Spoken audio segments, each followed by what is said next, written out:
Assalamualaikum warahmatullahi wabarakatuh.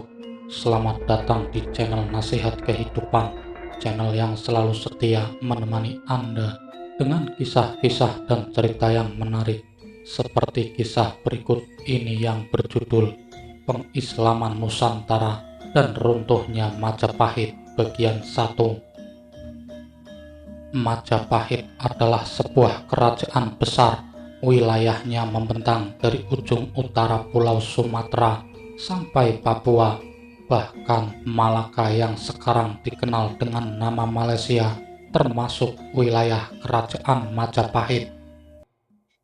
Majapahit berdiri pada tahun 1293 Masehi, didirikan oleh Raden Wijaya yang lantas setelah dikukuhkan sebagai raja, beliau bergelar Sri Kartarajasa Jayawardhana.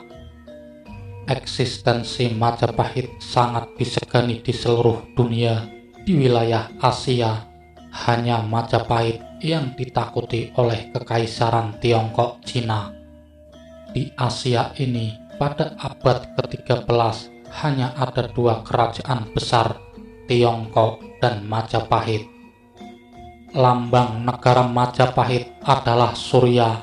Benderanya berwarna merah dan putih, melambangkan darah putih dari ayah dan darah merah dari ibu. Lambang nasionalisme sejati, lambang kecintaan pada bumi pertiwi, karma bumi. Dan pada zamannya, bangsa kita pernah menjadi negara adikuasa atau superpower, layaknya Amerika dan Inggris sekarang. Pusat pemerintahannya ada di Trowulan, sekarang di daerah Mojokerto, Jawa Timur. Pelabuhan internasionalnya waktu itu adalah Gresik. Agama resmi negara adalah Hindu, aliran Siva dan Buddha. Dua agama besar ini dikukuhkan sebagai agama resmi negara, sehingga kemudian muncul istilah agama Siva Buddha. Nama Majapahit sendiri diambil dari nama pohon kesayangan Deva Siva, Avatara Brahman, yaitu pohon bilva atau vilva. Di Jawa, pohon ini terkenal dengan nama pohon maja dan rasanya memang pahit. Maja yang pahit ini adalah pohon suci bagi penganut agama Siva, dan nama dari pohon suci ini dijadikan nama kebesaran dari sebuah emperor di Jawa. Dalam bahasa Sanskerta, Majapahit juga dikenal dengan nama Vilva Tikta. Orang Jawa juga mengenal kerajaan besar ini dengan nama Wilwa Tikta. Kebesaran Majapahit mencapai puncaknya pada zaman pemerintahan Ratu Tribhuwana Tunggadewi Jaya Wisnuwardana pada tahun 1328 sampai 1350 Masehi, dan mencapai zaman keemasan pada masa pemerintahan Prabu Hayam Wuruk pada tahun 1350 sampai 1389 Masehi. Dengan Majapahit Gajah Madanya yang kesohor di pelosok Nusantara itu, pada masa itu kemakmuran benar-benar dirasakan seluruh rakyat Nusantara, benar-benar zaman yang gilang gemilang. Stabilitas Majapahit sempat terkoyak akibat perang saudara selama 5 tahun yang terkenal dengan nama Perang Pargreg pada tahun 1401 sampai 1406 Masehi. Peperangan ini terjadi karena Kadipaten Blembangan hendak melepaskan diri dari pusat pemerintahan. Blembangan yang diperintah oleh Bray Wirabumi berhasil ditaklukkan oleh seorang kesatria berdarah Blembangan sendiri yang membelot ke Majapahit, yaitu Raden Gajah. Kisah ini terkenal di dalam masyarakat Jawa dalam cerita rakyat pemberontakan Adipati Blembangan Kepu Marcuet atau Kepu yang berarti bangsawan dan Marcuet yang berarti kecewa. Kebo Marcuet berhasil ditaklukkan oleh Joko Umbaran atau Joko yang artinya perjaka dan Umbaran yang artinya pengembara. Dan Jaka Umbaran setelah berhasil menaklukkan Adipati Kebo Marcuet dikukuhkan sebagai Adipati Blambangan dengan nama Minak Jinggo. Minak yang berarti bangsawan dan Jinggo penuh keinginan. Adipati Kebo Marcuet inilah Bre Wirabumi, dan Minak Jinggo tak lain adalah Raden Gajah, keponakan Bre Wirabumi sendiri. Namun sepeninggal Prabu Wikramawardhana, ketika tahta Majapahit dilimpahkan kepada Ratu Suhita, malahan Raden Gajah yang kini hendak melepaskan diri dari pusat pemerintahan karena merasa diingkari janjinya.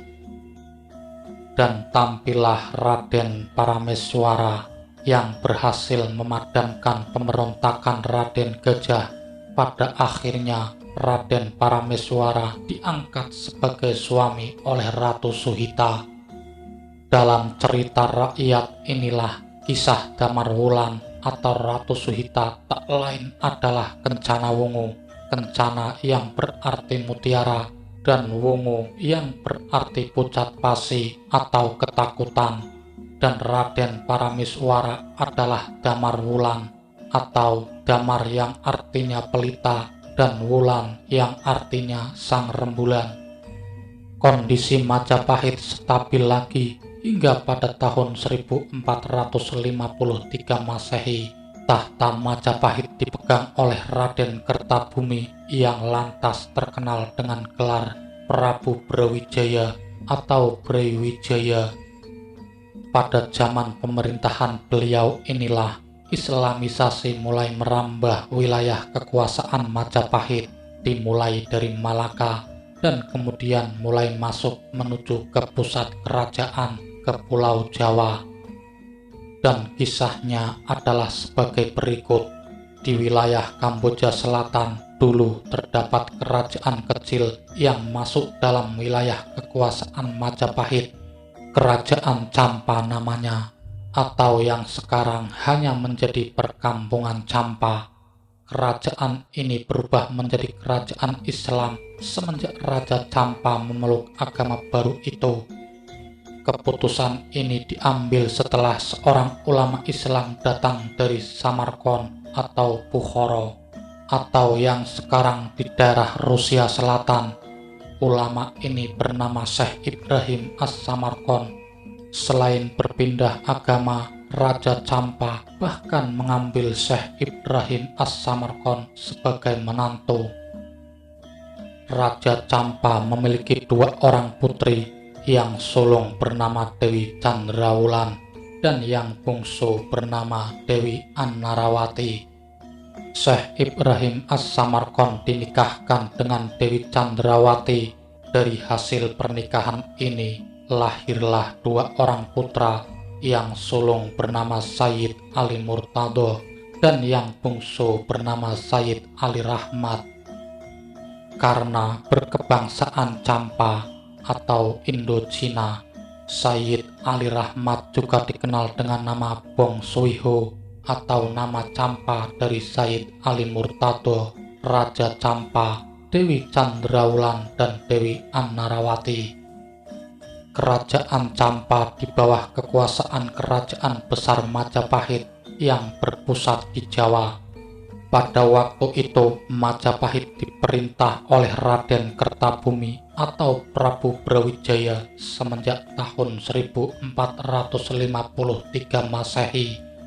Beliau didampingi oleh adiknya Raden Purwawisesa sebagai Mahapatih. Pada tahun 1466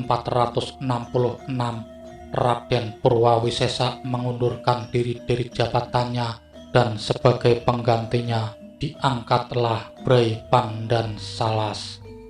Namun 2 tahun kemudian, yaitu pada tahun 1468 Masehi, Bray Pandan Salas juga mengundurkan diri. Praktis semenjak tahun 1468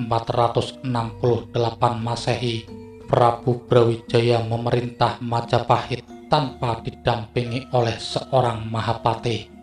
Apakah gerangan dalam masa pemerintahan Prabu Brawijaya terjadi 2 kali pengunduran diri dari seorang Mahapatih? Sebabnya tak lain dan tak bukan karena Prabu Brawijaya terlalu lunak dengan etnis Cina dan orang-orang Muslim.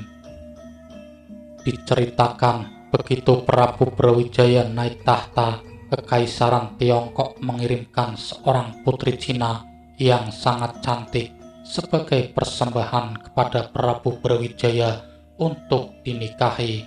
Ini dimaksudkan sebagai tali penyambung kekerabatan dengan Kekaisaran Tiongkok.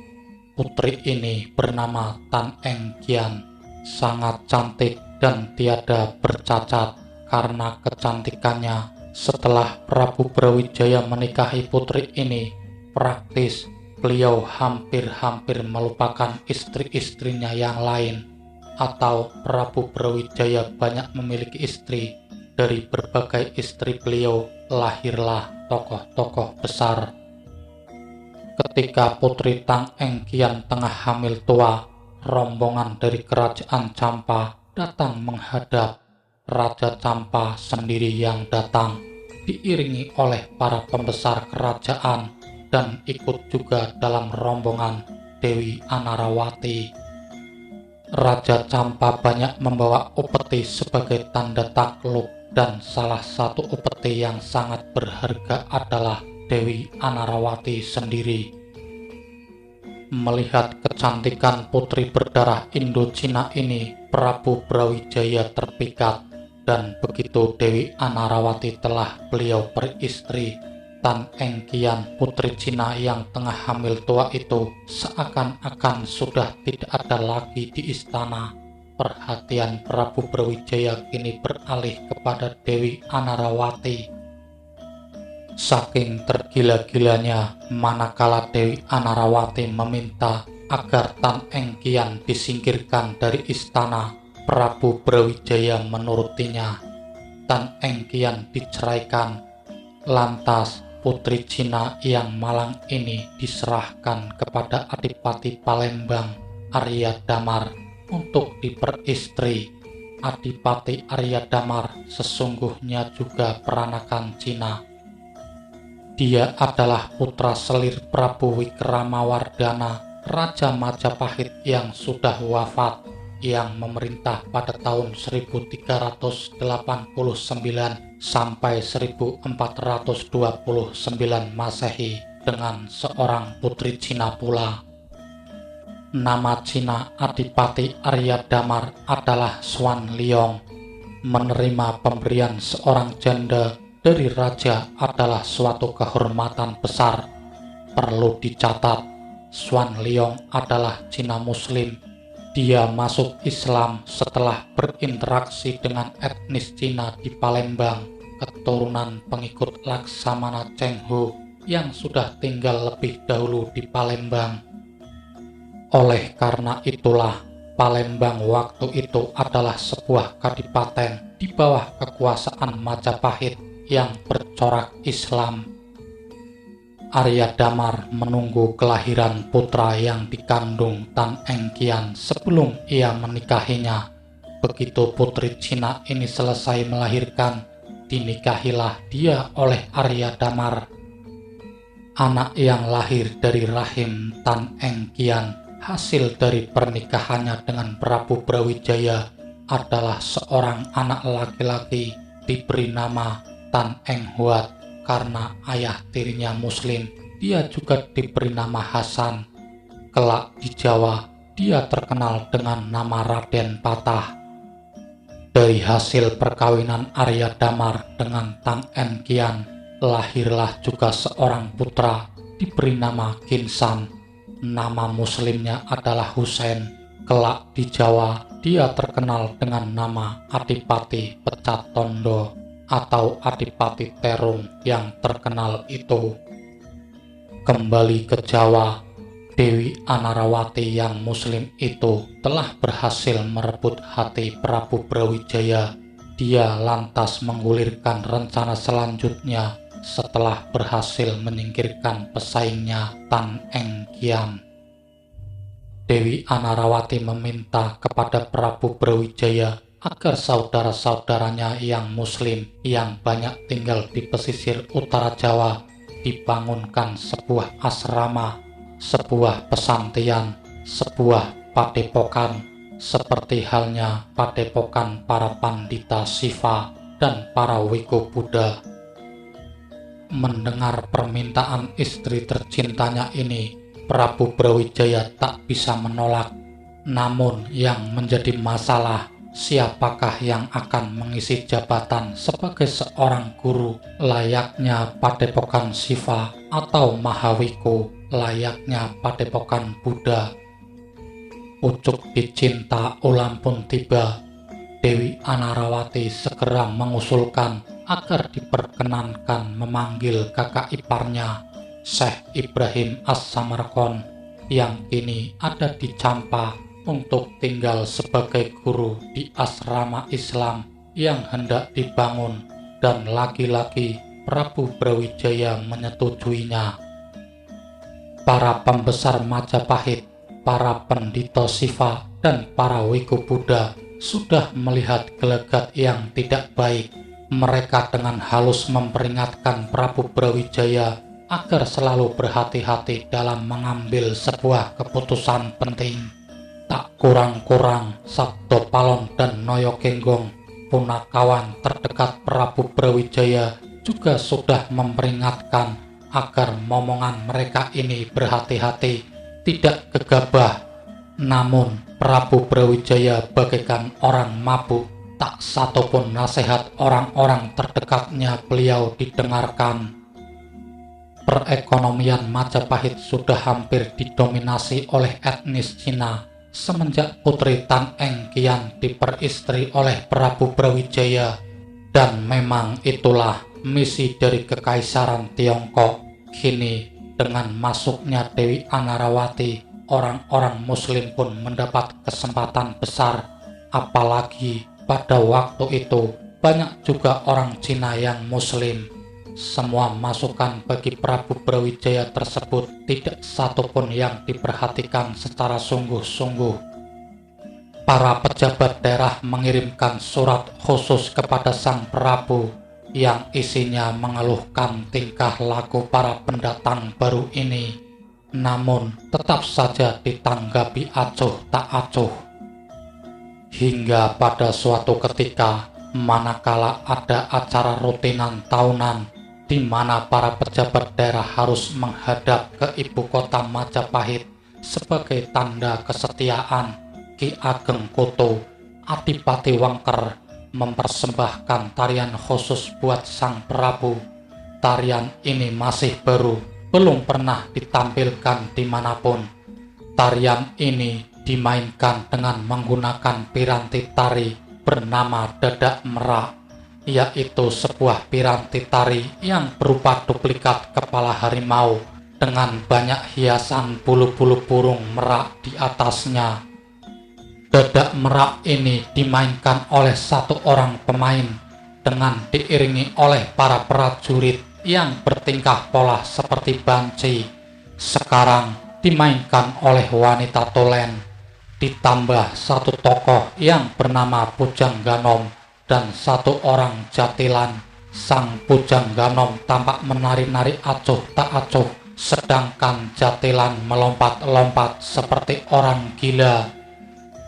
Sang Prabu takjub melihat tarian baru ini, manakala beliau menanyakan makna dari suguhan tarian tersebut.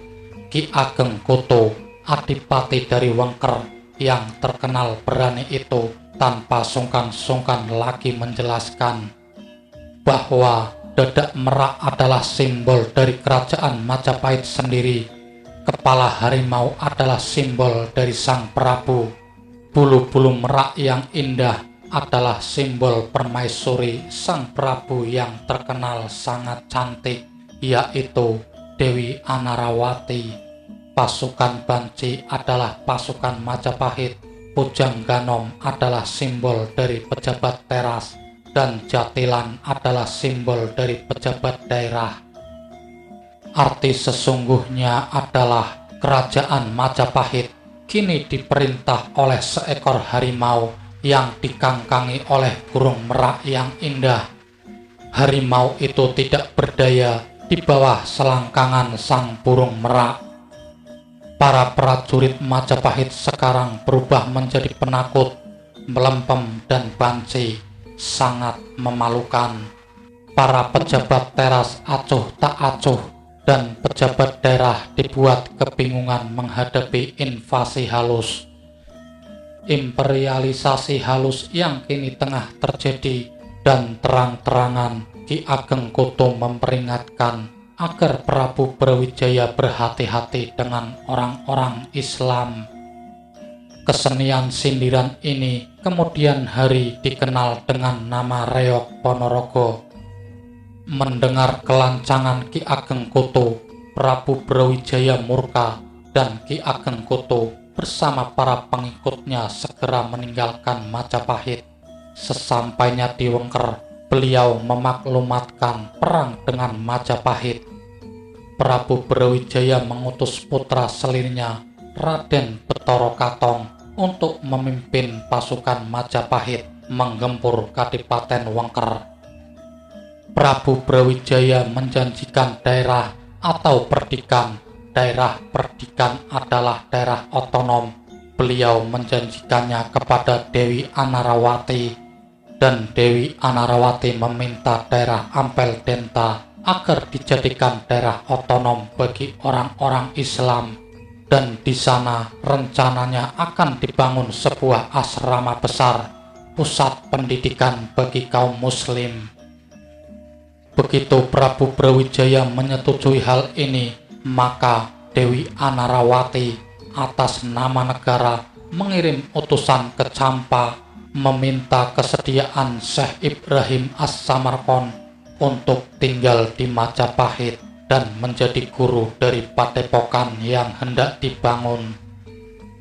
Dan permintaan ini adalah sebuah kabar keberhasilan luar biasa bagi Raja Campa. Misi pengislaman Majapahit sudah diambang mata, maka berangkatlah Syekh Ibrahim As-Samarkand ke Jawa, diiringi oleh kedua putranya, yaitu Sayyid Ali Murtado dan Sayyid Ali Rahmat. Sesampainya di Gresik, pelabuhan internasional, pada waktu itu mereka disambut oleh masyarakat muslim pesisir yang sudah ada di sana sejak zaman Prabu Hayam Wuruk berkuasa.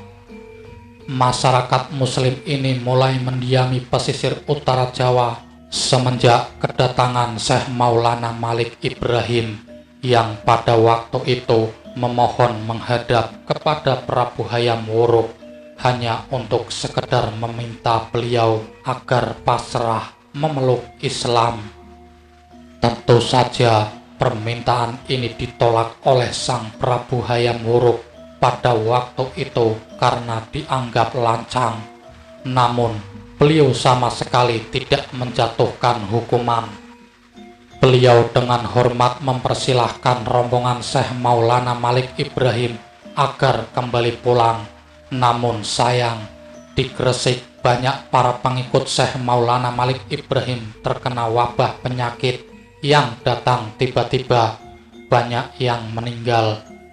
Salah satunya adalah santriwati Syekh Maulana Malik Ibrahim yang bernama Fatimah binti Maimun, dan Syekh Maulana Malik Ibrahim akhirnya wafat juga di Gresik dan lantas dikenal oleh orang-orang Jawa Muslim dengan nama Sunan Gresik.